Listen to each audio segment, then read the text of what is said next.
Guys, आपका स्वागत है हमारे YouTube channel New Easy Physics और हमारी Career Point coaching classes Ladnun में।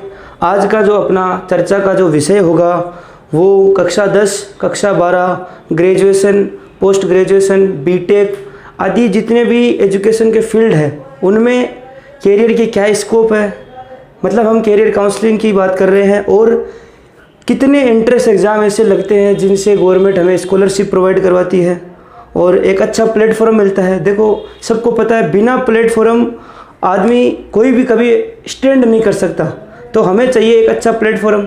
और अच्छे प्लेटफॉर्म के लिए हमेशा कोई ना कोई एग्ज़ाम लेते ही हैं। जैसे कि आप कोई सेंट्रल यूनिवर्सिटी में जाओ तो आपको CU CET का एक कॉमन एंट्रेंस टेस्ट लगता है, वो देना पड़ता है।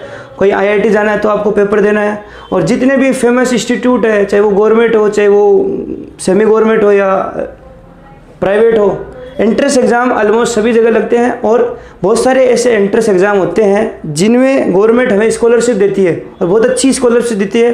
तो ज़्यादा वक्त ना लगाते हुए हम अपने चर्चा के विषय पर आते हैं। तो एक सबसे पहले मैं आपको बताऊंगा KVPY के बारे में। KVPY इसकी फुल फॉर्म है किशोर वैज्ञानिक प्रोत्साहन योजना। KVPY जो स्कॉलरशिप की बहुत अच्छी एक स्कीम है, इसकी फुल फॉर्म मैंने बताई दी आपको, किशोर वैज्ञानिक प्रोत्साहन योजना। ये 3 स्टैंडर्ड में इसका काम होता है। एक तो ये 10th लेवल पर भी है और एक 12th लेवल पर भी है और एक अपने BSc ग्रेजुएशन लेवल, और वो भी फर्स्ट ईयर के लिए। मतलब आपको 3 अपॉर्चुनिटी मिलती है इस पेपर को फाइट करने के लिए। एक बार कक्षा 10 पास आउट में, कक्षा 12th के AP ईयर में, और एक बार BSc फर्स्ट ईयर में। तो इसके लिए क्या क्वालिफिकेशन होती है हम उस पर डिस्कशन करते हैं। देखो, कक्षा 10 जो बच्चे पास करते हैं, कहने का मतलब हो गया किसके लिए, ये पहले 11th के लिए होता है। कक्षा 10 में आपको साइंस के जो 2 सब्जेक्ट अपने, एक तो कौन सा, एक तो खुद साइंस हो गई और एक मैथ्स, इन दोनों में 75% चाहिए। कक्षा जब 10 पास करते हो आप लोग तो 11th में आपको साइंस और मैथ्स में 75% चाहिए। बाकी सब्जेक्ट इनको कोई मैटर नहीं करता। आपके 2 सब्जेक्ट में अगर 75% है तो आप इसका पेपर दे सकते हैं। ये दोनों मीडियम में होता है, हिंदी मीडियम में भी और इंग्लिश मीडियम में भी। इसकी डेट वगैरह के बारे में मैं आपको एंड में बता दूंगा। इसी प्रकार 12th में जो बच्चे पास होते हैं वो भी इसका पेपर दे सकते हैं। उनके लिए चाहिए कि physics, chemistry, math, either physics, chemistry, biology, इन तीनों सब्जेक्ट में 65% आपके सिक्योर होने चाहिए। हिंदी और इंग्लिश कंसिडर नहीं है। फिजिक्स, केमिस्ट्री, मैथ और फिजिक्स, केमिस्ट्री, बायोलॉजी, इनमें आपके कितने होने चाहिए, 65% है। इसी प्रकार से BSc फर्स्ट ईयर के जो ग्रेजुएशन में है, यही एक बार यहाँ पर आप 12th पास करते दे सकते हो, एक बार BSc फर्स्ट ईयर में एक बार और दे सकते हो। तो यही सेम वो एसेंशियल क्वालिफिकेशन है। यहाँ पर भी PCM और PCB में आपके कितने होने चाहिए, 65, और 10th में 75। तो ये मोस्ट इंपॉर्टेंट फैक्टर जो थे कि कौन बच्चा इनके पेपर दे सकता है। तो अब आपके जो भी भाई बहन है या आप खुद हो, जो भी मतलब वीडियो देखेंगे और जो जिनको आप बता सकते हो, उनको ये बताओ कि कक्षा 10th, 12th और ग्रेजुएशन में जो आपको मौका मिल रहा है उसके लिए सबसे अच्छा आपकी अपॉर्चुनिटी है KVPY, किशोर वैज्ञानिक प्रोत्साहन योजना। अब इसके बेनिफिट्स क्या है वो मैं बताता हूं आपको। इसके बेनिफिट्स बताता हूं। देखो,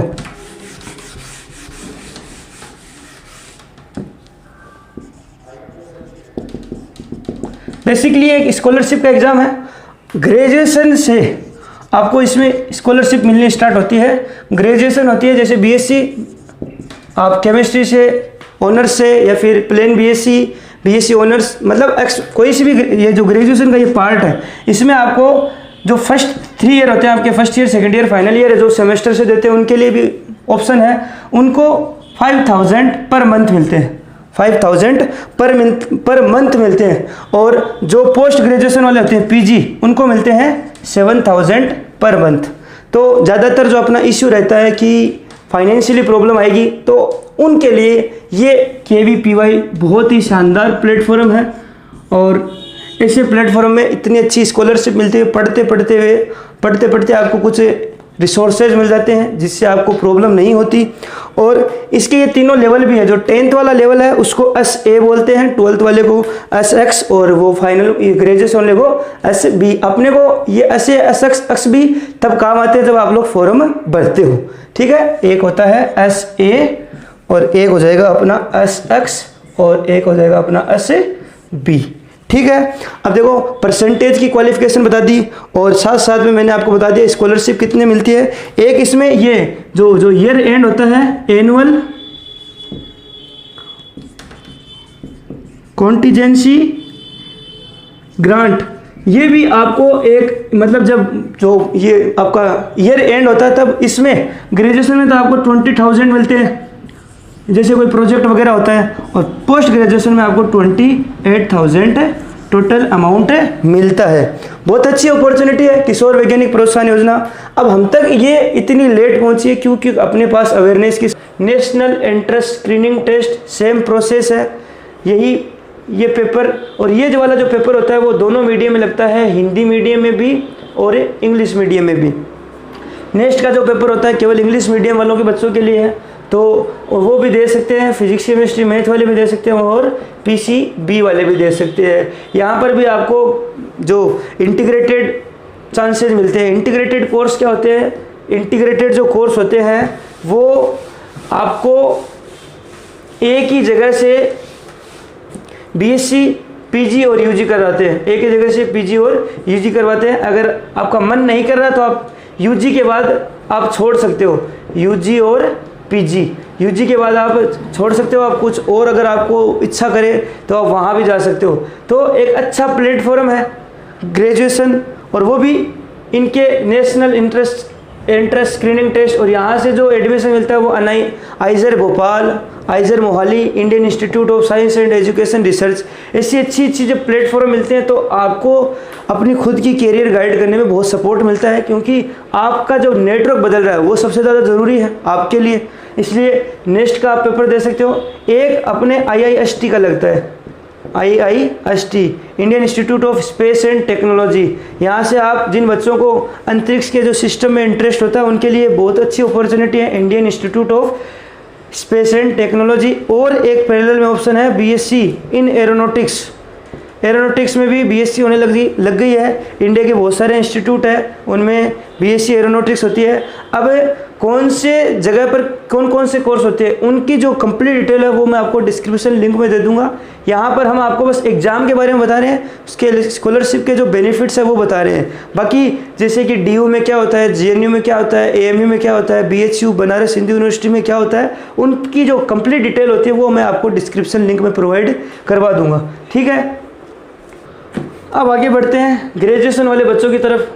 जो ग्रेजुएशन के फाइनल ईयर में उनके लिए क्या अपॉर्चुनिटी है। देखो ग्रेजुएशन की है तो कईयों के जो फाइनेंशियली प्रॉब्लम आती है और कई होंगे जो SSC LDC जॉब की तरफ जल्दी मतलब कि रुझान करेंगे। कुछ बच्चे होते हैं जो हायर एजुकेशन में जाते हैं और PhD वगैरह उधर उनका इंटरेस्ट होता है। तो मैं उनके लिए थोड़ा बता देता हूँ कि ग्रेजुएशन के बाद आपके पास क्या क्या अपॉर्चुनिटी है। आप जैसे कि अगर PG और PhD में जाना चाहते हो, MPhil करना चाहते हो और MTech करना चाहते हो, तो इन सब के लिए मतलब पहले आपको एक जगह पहुंचोगे तो आप अपने आप नेक्स्ट स्टेप की तैयारी खुद से कर सकते हो, आपको पता चल जाएगा।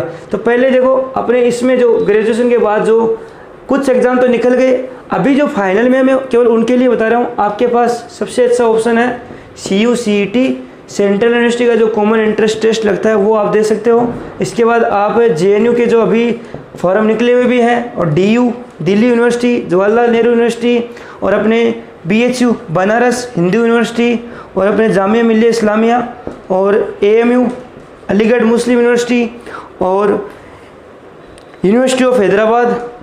ऐसे बहुत सारी लंबी लिस्ट है जो एक अच्छा प्लेटफॉर्म है जहाँ से आपको बहुत ही क्वालिटेटिव की ग्रेजुएशन करने को मिलेगी, पोस्ट ग्रेजुएशन, जहाँ से आपको अच्छे गाइड मिलेंगे। PhD भी आपकी बहुत क्वालिटी की हो जाएगी। ओवरऑल एक क्वालिटी एरिया है, और यहाँ जब आप जाओगे तो कुछ बाहर जाने के मौके भी मिल सकते हैं आपको, फॉरेन से PhD करने के, प्रोजेक्ट करने के लिए।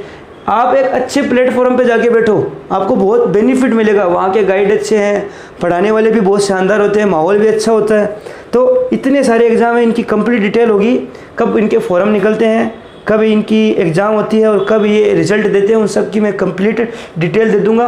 और इन सब एग्ज़ाम की कोशिश है 10 जून से एक इम्पोर्टेंट इनके जो टॉपिक्स होते हैं उनकी एक रेगुलर वीडियो सीरीज चालू करेंगे, क्योंकि पूरे टॉपिक्स कवर करना इतने कम टाइम में पॉसिबल नहीं है। आपको मैं बस इतना कह सकता हूँ, आप अपने ग्रेजुएशन की जो बुक्स होती है उनको किससे करना आपकी इच्छा है, मैं फिजिक्स में बताऊँगा आपको। फिजिक्स की जो 9 की 9 बुक आप एक बार उनको पढ़ लीजिए, उनकी थ्योरी समझ लीजिए, उनके फॉर्मूले जमा कर लीजिए, वो आपको बहुत सपोर्ट करेंगे।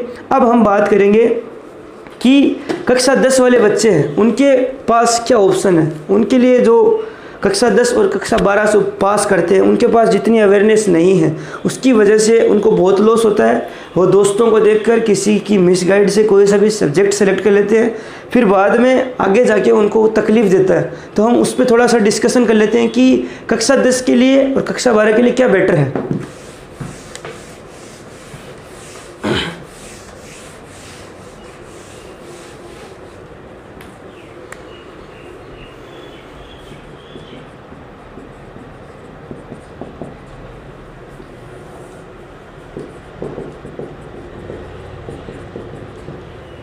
देखो, आफ्टर 10th ये ज़्यादा लंबा टॉपिक भी नहीं है, बस आपको चूज करना है कि आपके लिए बेटर क्या है, आर्ट्स, कॉमर्स और साइंस। बस ये 3 फील्ड होते हैं जिसमें से आपको सेलेक्ट करना है कि आपका इंटरेस्ट किस में है। किसी दूसरे को देख को सब्जेक्ट चॉइस नहीं करनी चाहिए, या किसी के कहने पर ज़बरदस्ती भी साइंस नहीं लेनी है। अगर आपको आ रहा है तभी इस फील्ड में एंट्री दे, अदरवाइज बाद में महंगा पड़ सकता है और फिर बहुत दूर आके अगर आप सब्जेक्ट छोड़ते हो तो ये बेवकूफ़ी होती है। इसलिए सब्जेक्ट चॉइस करने में कोई आपको दिक्कत आए तो आप किसी एक्सपर्ट से या फिर अपने नेटवर्क में जो बंदा जानता है उनसे पूछे कि मेरे लिए क्या बेटर है, और इन फील्ड की पूरी जानकारी रखे। आर्ट्स में क्या कैरियर है, कॉमर्स में, साइंस में जो कैरियर होता है उसका पता करें। और ऐसे नहीं कि फिक्स कर ली मुझे साइंस ही लेनी है, और परसेंटेज आपके सब्जेक्ट सिलेक्शन को कभी डिफाइन नहीं करते। आपका जो इंटरेस्ट है उसी हिसाब से आप आर्ट्स, कॉमर्स और साइंस को चूज़ करें। कभी भी देख के सब्जेक्ट नहीं लेने चाहिए।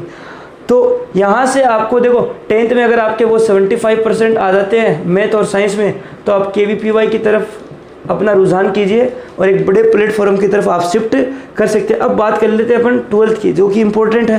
देखो 12th के बाद आपके ऑप्शन है बीटेक और BSc और BSc ऑनर्स और BSc के जो और ब्रांड आ चुके हैं, एरोनॉटिक्स और योगा और न्यूट्रिशन, और इनके साथ साथ जो बायोलॉजी के बच्चे होते हैं उनके लिए जैसे फोरेंसिक डिपार्टमेंट होता है। देखो इतना ज़्यादा पता तो नहीं है, लेकिन मैं आपको थोड़ा थोड़ा बता सकता हूँ। बायो के लिए भी फोरेंसिक डिपार्टमेंट है, B फार्मा है और BSc नर्सिंग है। लेकिन जितने भी कोर्सेज करने हैं ऐसे हर कहीं से नहीं करने हैं, किसी वैल्यूएबल किसी गवर्नमेंट सेक्टर से या किसी अच्छे क्वालिटी प्राइवेट इंस्टीट्यूट से करने चाहिए, जिससे आपको स्टैंडअप मिले। ऐसे कोर्स करके बैठ गए, बीटेक बैठे हैं, बहुत सारे लोग बैठे हैं। तो बीटेक के लिए सबसे अच्छा सबको ही पता है कि क्या बेटर है, Indian institute of technology IIT। उसके बाद आप BTSET सेलेक्ट कर सकते हो, और भी कुछ सेंट्रल यूनिवर्सिटी है जो बीटेक करवाती है, आप वो चॉइस कीजिए। मतलब ओवरऑल आपका यहाँ पर चॉइस बेटर होना चाहिए। आप सही जगह पे जाओगे तो आप बिल्कुल स्टैंड करोगे और उसका बेनिफिट आपको तो मिलेगा ही मिलेगा, पीछे जो जनरेशन आ रही है उनको बहुत फ़ायदा मिलेगा। अवेयरनेस ही बहुत कुछ मैटर करती है। अवेयरनेस के बिना अब मिसगाइड मिलती है, और मिसगाइड का जो पता चलता है वो पता चलता है जब ये पूरा सब सिस्टम हो जाता है। अगर बीटेक होने के बाद आपको पता चलता है कि मेरे साथ धोखा हो गया, या फिर मेरे साथ यहाँ BSc में धोखा हो गया। इसलिए सीधे तीर ना मारे, पहले थोड़ी नॉलेज तो ले ले कि भाई क्या है, कहाँ जाना चाहिए, कौन से इंस्टीट्यूट बेटर है। इसके साथ BSc और BSc ऑनर्स। देखो BSc के अंदर आपको तीनों सब्जेक्ट पढ़ने पड़ते हैं, फिजिक्स, केमिस्ट्री, मैथ और biology. First year, second year, third year, या तीनों रेगुलर जो 12th में था वैसे ही स्टैंडर्ड आगे की फिजिक्स, आगे की केमिस्ट्री और मैथ पढ़ने को मिलती है, और आपके बेसिक अच्छे होते हैं और बहुत कुछ सीखने को मिलता है। BSc ऑनर्स में सबसे बड़ा फ़ायदा है कोई एक सब्जेक्ट से आप लोगों को करनी पड़ती है। फिजिक्स से कर लो, केमिस्ट्री से कर लो, मैथ से कर लो, अदरवाइज बायोलॉजी से कर लो। एक पर्टिकुलर सब्जेक्ट से पढ़ना हर कोई चाहता है, इसलिए आपका जो मेन फोकस होना चाहिए वो बीएससी ऑनर्स पे होना चाहिए। बीएससी की कंपेयर में बीएससी ऑनर्स बहुत ज़्यादा बेनिफिट देती है और यहाँ से आपको प्रोजेक्ट भी मिल सकते हैं जो आपकी लाइफ बढ़ाने में बहुत ज़्यादा सपोर्ट करते हैं। इसके बाद अब जो आजकल नए सब्जेक्ट आए हैं, मतलब हमारे लिए जो नए सिस्टम है वो बीएससी एरोनॉटिक्स हो गया। मतलब जो अपनी जो स्पेस और टेक्नोलॉजी होती है, जैसे मैंने तुम्हें IIST के बारे में बताया था, उसी फील्ड में ये बीएससी एरोनॉटिक्स होती है। ये कहाँ से होती है, इसकी जो पूरी लिस्ट होती है डिस्क्रिप्शन लिंक में दे देंगे। बीएससी योगा है, बीएससी न्यूट्रिशन है, ये नए कोर्सेज हैं, इनकी तरफ अभी लोगों का इतना अवेयरनेस नहीं है, तो आपको ट्राई करना चाहिए।